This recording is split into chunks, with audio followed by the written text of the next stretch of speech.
Bonjour à tous et bienvenue sur la chaîne de Monsieur Murmure. Après 3 épisodes d'analyse, où l'ombre grandissait peu à peu, on entre aujourd'hui dans un tournant plus silencieux. L'épisode 4 de Game of Thrones. Ici, pas de résumé. Chaque plan est observé, chaque geste décortiqué, pour comprendre ce que la série murmure entre les lignes. La perte, le pouvoir et la naissance d'un autre regard. Si cette lecture vous parle, pensez à liker, à partager vos impressions en commentaire et à vous abonner pour suivre les prochains épisodes. L'épisode s'ouvre sur le silence du Nord. Bran est immobile. Il tire à l'arc, le visage vide, les yeux pleins d'un monde qu'il ne comprend plus. Tout semble ordonné, jusqu'à ce qu'un corbeau se pose, face à lui, noir, attentif, presque humain. Le temps se suspend, Bran lève les yeux, et la réalité se déchire. Ce n'est plus un corbeau, mais le corbeau à 3 yeux. Celui qui voit au-delà du présent. Celui qui se souvient de ce que les hommes ont oublié. Dans ce rêve, Bran ne tombe plus du haut d'une tour. Il tombe dans le monde. Comme si son esprit continuait la chute, que son corps avait arrêté. C'est le prolongement invisible du traumatisme. Le corps s'éteint, mais la conscience, elle, cherche un autre refuge. Il ne dort pas, il s'enfonce. Quand il se réveille, haletant, il regarde autour de lui. Comme si quelque chose d'invisible venait de quitter la pièce. Son regard a changé. Il n'est plus celui d'un enfant, mais celui de quelqu'un qui a vu sans savoir quoi. Pendant que Ned cherche la vérité à Port-Réal, Bran apprend à la recevoir.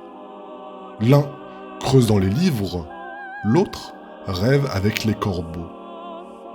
Le père cherche la raison, le fils hérite de la vision.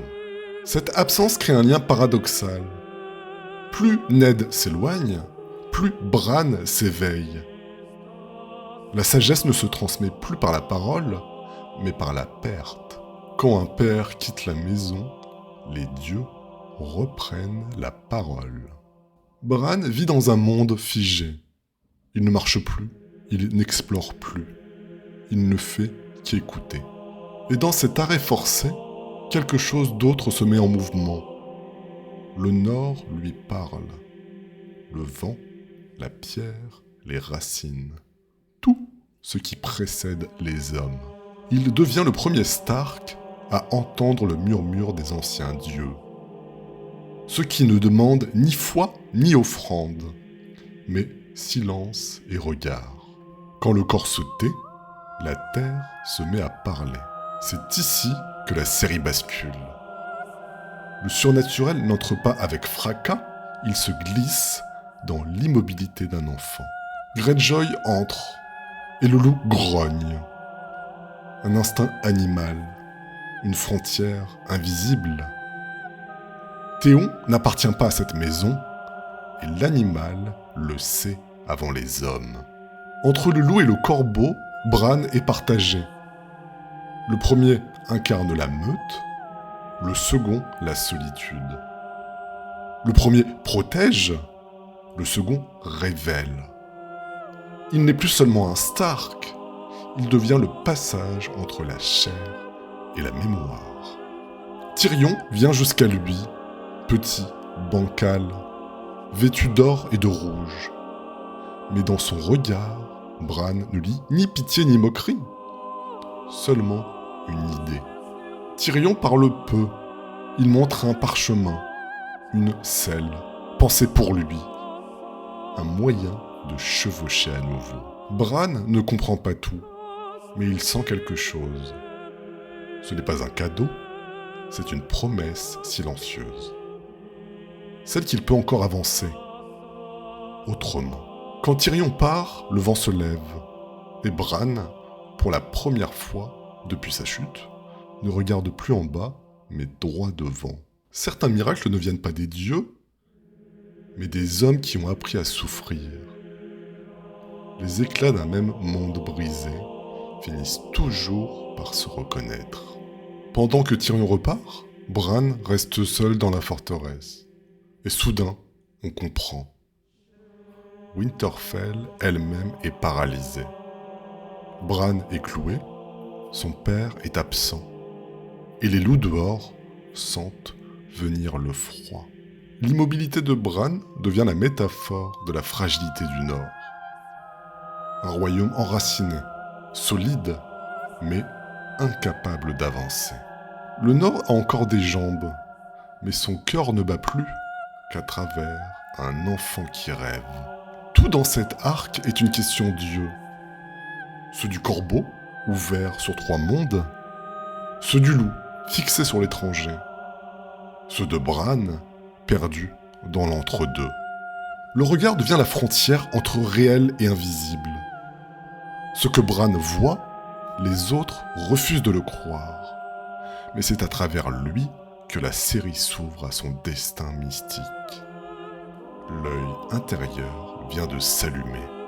À Winterfell, les yeux parlent pour ceux qui ne marchent plus. Au sud, une femme apprend à régner. Au nord, un enfant apprend à voir. Daenerys gagne son pouvoir par le feu.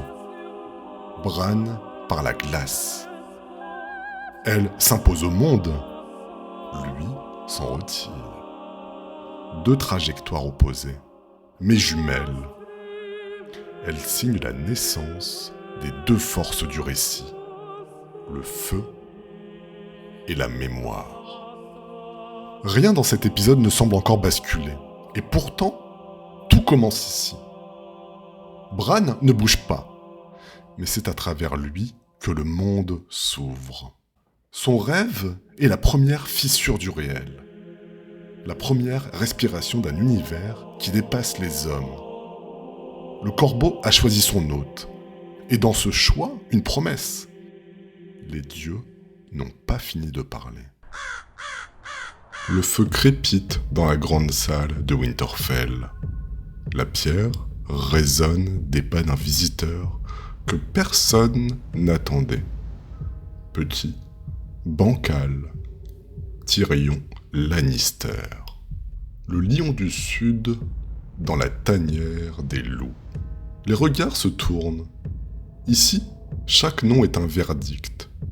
Et le sien sonne comme une provocation. Mais Tyrion ne baisse pas les yeux. Il avance, sourire aux lèvres. Parce que, depuis toujours, le rire est sa seule armure. Il rit avant qu'on ne rie de lui. Comme une prière inversée. Les portes s'ouvrent derrière lui. Hodor entre, massif, portant Bran Stark dans ses bras. Le géant, le nain et l'enfant. 3 anomalies dans un monde obsédé par la force. Le contraste est saisissant. Le plus grand des hommes porte le plus fragile. Et le plus petit des nobles les regarde sans peur. Ce n'est plus la taille qui commande, mais la conscience de sa propre faiblesse. Dans cette image, tout est dit. Les exclus se reconnaissent avant même de se parler. Tyrion déroule un parchemin, une invention, une selle spéciale pour que Bran puisse remonter à cheval. Autour, la salle se fige. Le Nord se méfie. Robb se tend. La bonté d'un Lannister a l'odeur de la manipulation. Mais Tyrion ne cherche ni pardon ni gloire. Il offre parce qu'il comprend, parce qu'il sait ce que c'est que d'être prisonnier de son propre corps. Il ne forge pas des armes, il forge des idées. Et dans un monde qui ne lit plus, penser est déjà un acte de guerre. Bran l'écoute sans mot dire. Et dans son regard, une lumière timide naît. Un premier mouvement intérieur depuis la chute. Le feu du sud danse sur les pierres du nord. La chaleur et la lumière côtoient le froid et la distance. Le lion parle doucement, le loup grogne bas. Le feu éclaire la glace, mais la glace ne fond pas. Tyrion, homme du sud, amène avec lui une lumière que Winterfell refuse. Et pourtant, c'est cette flamme étrangère qui rend à Bran le désir de vivre. Ils ne se parlent presque pas, mais tout est dit. Tous deux savent ce que c'est que d'être regardés sans être vus. Tous deux connaissent la pitié qui étouffe et la solitude qui endurcit. L'un est prisonnier de son corps, l'autre de son nom. Et dans ce silence, ils se reconnaissent. Deux âmes brisées par des causes différentes, réunies par une même lucidité. À la sortie, Theon Greyjoy l'interpelle, arrogant, en quête d'importance. Il cherche à rappeler à Tyrion qu'il n'est qu'un invité. Tyrion le dévisage, amusé. Et d'une phrase, il perce l'illusion. Tu es un otage qui croit être un prince. Le masque tombe. Le sourire de Théon s'efface. Encore une fois, Tyrion ne blesse pas, il révèle. C'est sa seule arme dans un monde de violence. La vérité nue, sans ornement. Il rit souvent, mais jamais pour s'amuser. Son rire est une carapace, un mur entre lui et la cruauté des autres. Chaque blague est un pansement, chaque trait d'esprit un rempart contre le mépris. Ce qu'il donne en apparence, la légèreté, n'est que le reflet d'une douleur tenue en silence. C'est le prix à payer pour survivre dans un monde où la lucidité est une malédiction. Le spectateur, lui, comprend. Il voit ce que les Stark ne voient pas. La sincérité d'un homme jugé avant d'avoir parlé. À cet instant, Tyrion devient notre miroir. On partage sa solitude, son injustice, sa clarté. Le public sait avant les personnages. Et dans ce savoir naît la compassion. C'est le moment où Game of Thrones glisse de la fable héroïque à la tragédie morale. Dans Westeros, la vertu n'a de valeur qu'adossée à un blason. Et Tyrion porte le mauvais. Chaque geste sincère devient suspect. Chaque sourire, une manœuvre. Être un Lannister, c'est être coupable par hérédité. Mais lui ne se réclame plus de sa maison. Il est là trahi par humanité. C'est ce qui le condamne, et c'est aussi ce qui le sauve. Bran et Tyrion sont les deux faces d'une même vérité. Le handicap et le mépris comme chemin vers la lucidité. Et plus loin, sur le mur, un autre miroir se dessine. Jon Snow. L'un est le nain de sa maison, l'autre le bâtard de la sienne. Tous deux vivent dans la marge, et c'est depuis cette marge qu'ils comprennent le monde. L'un porte un nom trop lourd, l'autre un nom trop vide. Et tous deux apprennent à vivre avec ce qu'ils ne seront jamais. Le feu du Nord s'éteint derrière lui. Tyrion chevauche vers le sud, apaisé, presque fier d'avoir fait un pas vers la paix. Mais la paix ici n'existe pas. Elle est toujours interprétée comme une faiblesse. Dans une auberge de pierre, au croisement des routes, il commande du vin, plaisante, et soudain, une voix se lève. Elle parle calmement, avec cette autorité qui glace le sang. Elle rappelle les serments, les maisons, les allégeances. Elle désigne Tyrion du doigt. Et en un instant, tout bascule. Les hommes se lèvent, les épées se desserrent dans les fourreaux. le silence s'épaissit. Caitlin ne ment pas. Elle croit sincèrement rendre justice. Elle croit défendre son fils, son nom, sa maison.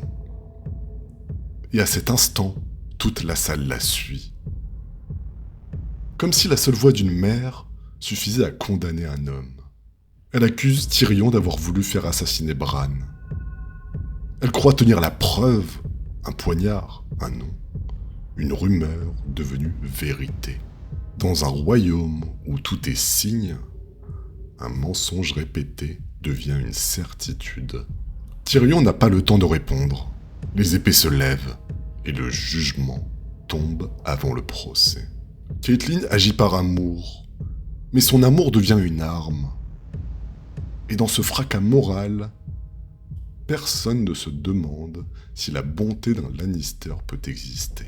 L'honneur des uns devient la prison des autres. Quand la porte de l'auberge se referme, Tyrion comprend. Il ne paie pas pour un crime, il paie pour un symbole. Il est l'image du mal que les autres veulent haïr. Le coupable parfait, riche, ironique, Lannister. L'homme qui voulait redonner ses jambes à Bran est accusé de les lui avoir brisées. Ce n'est plus de la fatalité, c'est la logique d'un monde qui confond justice et vengeance. Mais dans cette injustice, Tyrion se découvre. Il cesse d'attendre la reconnaissance du monde et comprend que la vérité ne s'impose pas, elle se porte. Il ne cherche plus à plaire, il cherchera désormais à comprendre. Il voulait aider un enfant. Il devient l'assassin qu'on attendait. À Westeros, la justice ne cherche pas la vérité. Elle cherche un visage à punir. Jon avait cru trouver ici un ordre de chevaliers noirs. Un serment d'honneur et de bravoure. Mais le mur n'est pas un sanctuaire. C'est une prison verticale où les nobles viennent oublier leurs erreurs.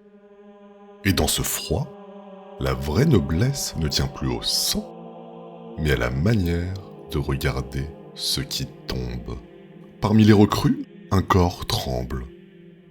Samwell Tarly, fils de noble, rejeté par les siens. Envoyé ici, comme on cache une honte familiale. Il cherche de l'aide, mais il ne trouve que le rire.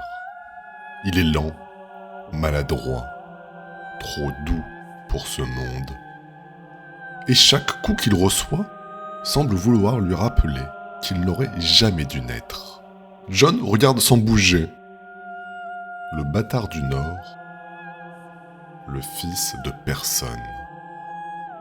Il connaît ce silence, celui qui isole, celui qu'on subit. Il s'avance, il arrête le bras d'un homme, puis dit simplement « Ça suffit ». Il s'est rendu. Ce jour-là, Jon n'imite pas Ned Stark. Il fait ce que Ned Stark aurait espéré. Il protège sans juger. Jon découvre en Sam un reflet de lui-même. L'un fuit les coups, l'autre les origines. Tous deux portent la honte que d'autres leur ont imposée. L'un est né trop lâche, l'autre trop illégitime. Mais dans la peur de Sam, Jon reconnaît la sienne. Et cette reconnaissance devient son premier acte de commandement. La nuit, sur le mur, Sam s'excuse d'exister. Jon l'écoute, sans lui demander de se justifier. Ils parlent de leur père, de la honte, du froid. Et pour la première fois, Jon parle sans armure. C'est la naissance silencieuse d'une fraternité. Autour d'eux, la neige recouvre tout. Mais entre eux, une chaleur s'installe. Jon parle de sa mère, du silence de son nom. Et Sam, maladroitement, lui parle du sien, de ce père qui l'a renié sans un regard. Il ne sait pas d'où il vient, mais il sait où il veut aller. Vers les autres. L'instructeur arrive et leur parle du vrai ennemi, du froid, du nom de Mance Rayder, le roi au-delà du mur. Le mur ne protège pas, il retarde. Et dans les yeux de John, une certitude naît. Si quelque chose doit être sauvé, ce ne sera pas le royaume, ce sera l'humain. Sam, le peureux, trouve dans l'amitié de John une raison de tenir. John, le bâtard, trouve dans la faiblesse de Sam une raison d'espérer. Leur lien n'efface pas leurs blessures, il leur donne un sens. Dans le froid, les failles deviennent des refuges. Au sommet du mur, le vent mord leur visage. Mais en bas, deux silhouettes partagent un rire fragile, comme une flamme dans la neige. Le mur ne protège pas du froid, il protège ce qu'il reste de chaleur humaine. Le courage de John sauvera des vies, mais la mémoire de Sam sauvera le monde. Le loup solitaire meurt, mais la meute survit. La horde d'Dothraki avance. Une mer de chevaux et de poussière, sous le soleil brûlant. Au milieu de ce monde sauvage, deux silhouettes. Daenerys Targaryen et son frère Viserys. L'un marche dans la boue, l'autre sur la braise. Ils portent le même sang, mais déjà, leurs pas ne vont plus dans la même direction. L'exil ne forge pas tout le monde. Certains s'y perdent, d'autres s'y révèlent.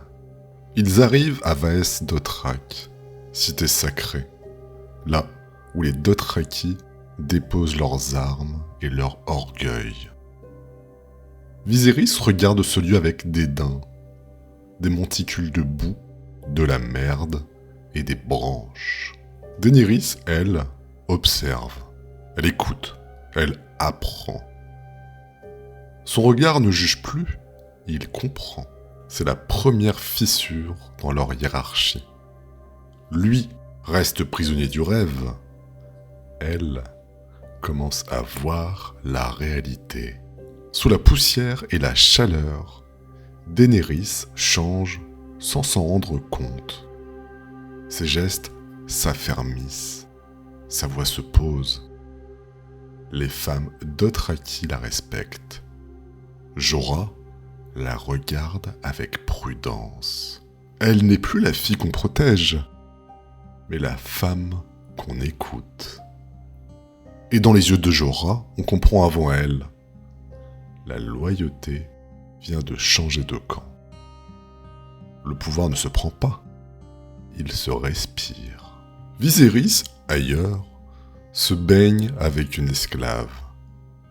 Il parle de dragon, de trône, de son destin volé. Sa voix tremble derrière l'arrogance.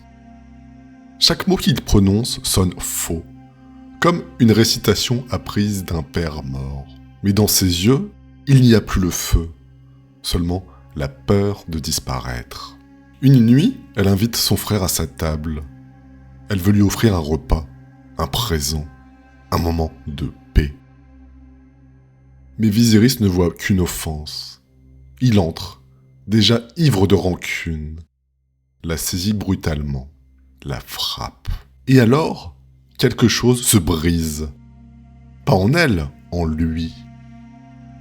Daenerys le repousse.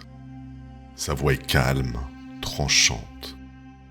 La prochaine fois que tu lèves la main sur moi, tu n'en auras plus. Elle qui avait été donnée comme une monnaie, sent pour la première fois la force dans ses propres mains.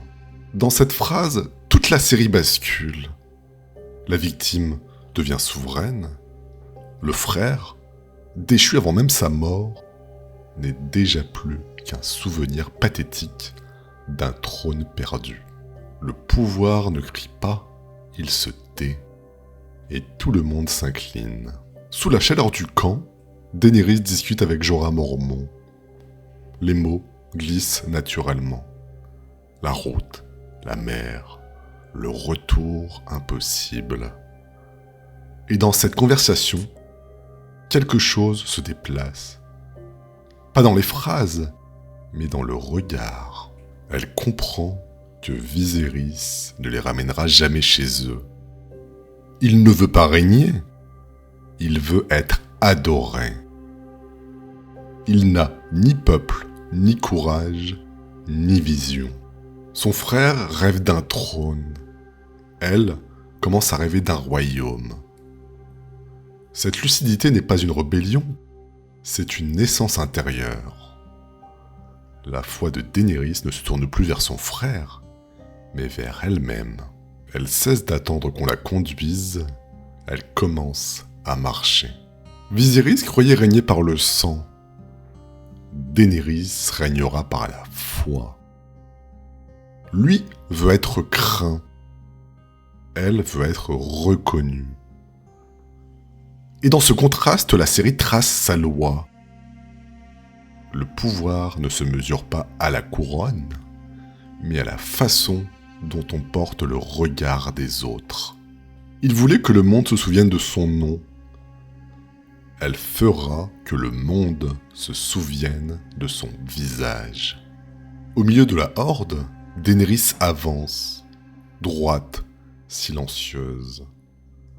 Les chevaux se détournent, les hommes s'inclinent, sans s'en rendre compte. Viserys, lui, continue de parler, mais ses mots n'ont plus de poids. Ils s'éteignent dans la poussière, comme une prière que personne n'écoute. Le dragon est mort, mais le feu, lui, commence à naître. C'est là que naît la souveraine. Non pas celle du trône, mais celle des regards. Viserys croyait être le dernier dragon. Il n'était que la cendre. Le feu, lui, vient d'éclore. Dans la grande salle, les voix se croisent. Des noms, des chiffres, des dettes. On parle d'or, pas d'honneur. Ned écoute, les mâchoires serrées. Le tournoi de la main va coûter une fortune. Lui parle de prudence. Les autres parlent de profit. Là où il vient, la loyauté est une valeur. Ici, c'est une monnaie. Varys murmure. Baelish sourit. Renly s'amuse. Chacun protège ses intérêts. Et Ned, déjà, comprend qu'il est seul. Il avait suivi Robert par amitié. Il le sert désormais par pitié. Ned s'isole avec le grand maître Pycelle. Il veut savoir comment Jon Arryn est mort. Le vieil homme bafouille, détourne les yeux, offre des mots, pas des réponses. Mais dans sa fuite, il glisse 2 indices. Un livre et une phrase. La graine est vigoureuse. Ned ne comprend pas encore, mais il sent que la vérité ici ne se dit pas à voix haute. Elle se cache dans les pages et les silences. Alors il insiste. Était-ce naturel ? Ned parle de poison, comme une arme de femme. Une pause. Ou d'eunuque, complète le maître. Et le regard fuyant du maître suffit à semer le doute. Ned comprend que derrière la mort d'Arryn, il n'y a pas qu'un meurtrier. Il y a un théâtre d'intérêt. À Port-Réal, même les savants se battent pour le pouvoir. Et parfois, un mot chuchoté vaut plus qu'une lame. Dans la cour du donjon rouge, Baelish attend Ned. Toujours ce sourire discret, presque bienveillant. Il lui parle d'amitié, d'aide, de confiance. Il dit qu'il a promis à Catelyn de l'aider, et que, malgré les apparences, il n'est pas son ennemi. Puis il glisse comme un serpent qui conseille un roi. Si vous cherchez à comprendre la mort de Jon Arryn, commencez par ce qu'il a laissé derrière lui. Il lui parle alors de Sir Hugh Duval, ancien écuyer de Jon Arryn, devenu chevalier juste après sa mort. Un avancement trop rapide pour être innocent. Baelish ajoute, le ton presque complice. Mais soyez prudents, il y a des espions partout, même pour moi. Et Varys observe chacun de vos gestes. Il lui conseille d'envoyer un homme de confiance, interroger le chevalier. Mais Sir Hugh refusera de lui parler, le considérant comme un simple serviteur, indigne de s'adresser à lui. Et d'aller ensuite visiter un armurier en ville, là où Arryn se rendait souvent avant sa mort. Ned écoute, méfiant mais intrigué. Et dans son regard, une faille s'ouvre. Il commence à douter de sa propre méfiance. Peut-être que Baelish est sincère. Peut-être. Baelish le sent et sourit. Je vous ai donné ma parole, Lord Stark. J'ai fait une promesse à Catelyn. Baelish ne manipule pas par mensonge, il dit la vérité. Mais pas toute. Et c'est souvent la vérité qui tue. Ned quitte le palais avec son homme de confiance. Il descend dans les ruelles, cherche l'armurier que Jon Arryn visitait avant sa mort. Il trouve Gendry, apprenti robuste, au regard franc, à la chevelure sombre. Et quand il apprend que sa mère avait les cheveux dorés, quelque chose s'allume dans l'esprit de Ned. La graine est vigoureuse. La vérité pousse, même sous la crasse. Il ne dit rien, mais son visage se ferme. Il comprend déjà que la vérité sera un fardeau, et que la loyauté pourrait bien le tuer. Ned vient de trouver le bâtard du roi. Et dans ce regard d'enfant sans nom, il voit peut-être déjà la cause d'une guerre à venir. Le roi et la reine sont installés pour la joute. Robert, ivre, blasé par le spectacle qu'il a lui-même ordonné. Cersei, à ses côtés, reste droite, glaciale, le regard vide de mépris. En contrebas, Sansa observe, émerveillée par la noblesse et les armures. Non loin d'elle, Geoffrey ne sourit pas. Son visage porte déjà la cruauté de son sang. Baelish s'approche doucement, comme une ombre mondaine. Il lui parle d'histoire, de chevalier. Il glisse dans sa voix un ton presque paternel. Autour d'eux, les corps résonnent. La montagne, Sir Gregor Clegane, affronte un jeune chevalier fraîchement adoubé, Sir Hugh Duval, celui-là même que Ned voulait interroger. Les lances s'abaissent, l'impact est brutal. La lance de Gregor transperce la gorge de Hugh, et le sang jaillit sur le sable doré. La foule retient son souffle sur les gradins. Le limier détourne le regard. Dans ses yeux, une terreur ancienne. Celle du frère qui lui a brûlé le visage dans les braises. Baelish, toujours à côté de Sansa, raconte l'histoire. Sa voix ne tremble pas. Il dépose ses mots comme on sème un doute. C'est son frère. Un jour, il a plongé sa tête dans le feu. Sansa écoute, fasciné. Baelish, lui, sourit. Chez les puissants, les contes ne servent pas à endormir les enfants. Ils servent à les préparer à la peur. Plus tard, Cersei vient à lui, un sourire en guise d'arme.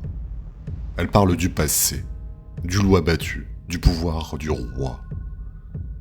Chaque mot est un test. Elle veut savoir si Ned est malléable. Mais il n'a que deux réponses, l'honneur et la droiture. Et dans ce monde, ces mots-là valent déjà une condamnation. À Port-Réal, le devoir n'est pas un bouclier, c'est une cible. Le soleil décline sur Port-Réal. Dans le reflet doré des tours, Ned voit le nord disparaître. Il était venu servir la vérité. Il découvre qu'ici, la vérité se vend et que l'honneur est une forme d'inconscience. Le royaume ne tombe pas à cause des traîtres. Il s'effondre sous le poids des honnêtes gens. Ses filles rient encore dans la cour, mais il sait déjà qu'à Port-Réal, l'enfance se paie cher. Et dans le murmure des ruelles, on sent déjà ce que le spectateur sait. Ned ne survivra pas à sa droiture. L'épisode 4 n'est pas celui des batailles, c'est celui des fractures silencieuses. Partout, les personnages s'éveillent, à eux-mêmes, aux autres, au monde. Mais aucun n'en sort indemne. Le Nord se tait, mais il écoute. Bran ne marche plus, mais il voit. Son corps est immobile, son esprit en mouvement. Ce qu'il perd en force, il le gagne en regard. Le surnaturel ne s'impose pas. Il se glisse dans l'enfant qui ne parle plus. Le monde des dieux commence à respirer à travers lui. Le mur ne protège plus, il révèle. Jon et Sam découvrent que la bravoure n'a rien à voir avec la guerre. C'est l'empathie qui sauve, pas l'épée. Au-dessus d'eux, la neige tombe sans fin. Mais dans ce froid, deux cœurs battent à l'unisson. Ils ne défendent pas un royaume, ils préservent la chaleur de l'humain. L'exil devient un trône intérieur. Sous le soleil de l'Est, Daenerys cesse d'obéir. Le feu se déplace. Il quitte les dragons pour rentrer dans sa voie. Son frère parle de pouvoir. Elle le comprend. Il veut régner par héritage. Elle régnera par légitimité intérieure. La reine ne naît pas du sang, mais du regard des autres. Le lion et le loup, Tyrion et Ned, chacun à sa manière, affrontent la même vérité. Dans ce monde, la droiture se paie. L'un par le rire, l'autre par la loyauté. Tous deux croient pouvoir agir avec sincérité, mais la sincérité à Westeros est une hérésie. Le bien ne triomphe pas, il se sacrifie. Dans les ruelles de Port-Réal, la corruption n'est pas une faute, c'est la seule façon de respirer. Ned cherche la vérité et creuse sa tombe. Baelish sème des mots. Cersei des sourires. Varys des silences. Et pendant que les puissants jouent à la morale, le royaume s'effondre sur sa propre hypocrisie. Tous avancent sans le savoir vers la même conclusion. Le monde change et les anciens repères s'effacent. La foi, la famille, le devoir. Tout ce qui tenait debout commence à se fissurer. Le corbeau du Nord, la flamme de l'Est, la neige du mur, la fange du trône. Tout se met en place, lentement, comme une respiration avant le cataclysme. L'épisode 4 n'est pas un tournant, c'est une mue. Le moment où le rêve devient présage, où la loyauté devient fardeau, et où le monde, pour la première fois, ouvre les yeux.